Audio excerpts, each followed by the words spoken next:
యాండోయ్, అందరూ బాగున్నారా? నమస్కారాలండి. నా పేరు బొప్ప అండి. మాది గోదావరి జిల్లాలోని పిఠాపురం అన్నమాట అండి. పరిచయాలు అయిపోయినాయి కాబట్టి ఇక అసలు విషయం చెప్తానండి.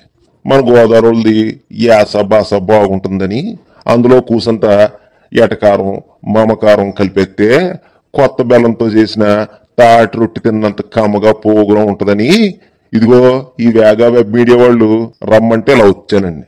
ఆ ఊరికినే కాదనుకోండి, ఏదో కొంచెం సమర్పిస్తారనుకోండి, అది వేరే విషయం. మీరు మాత్రం ఈ వేగా వెబ్ మీడియా యూట్యూబ్ ఛానల్లోకి వెళ్ళిపోయి ముందు అర్జెంటుగా ఛానల్ సబ్స్క్రైబ్ చేసేసుకుని ఏళ్ళు నాతో చేయించేవి చెప్పించేవి అన్నీ చూసేసి ఇందులో వీడియోలు లైక్లు షేర్లు చేసేసారనుకోండి, నేను తొందరగా ఫేమస్ అయిపోతానన్నమాట. అంతా మీ చేతుల్లోనే ఉందండోయ్. చేసేస్తారు కదా, చేసేస్తారులేండి. ఎందుకంటే మీరు మంచోళ్ళు. అసలు మనుషులంటేనే మంచోళ్ళు కదా. ఆయ్, అదన్నమాట అండి విషయం. అర్థమైంది కదా.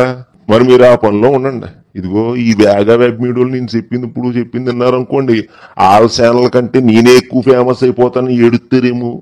ఎందుకు వచ్చింది? నేను నా పని చూసుకుంటూ ఉంటాను, మీరు ఆ సబ్స్క్రైబ్ అనేదో చూస్తూ ఉండండి. ఉంటానండి మరి. ఆయ్, పేరు గుర్తెట్టుకోండి, నా పేరు బొప్ప.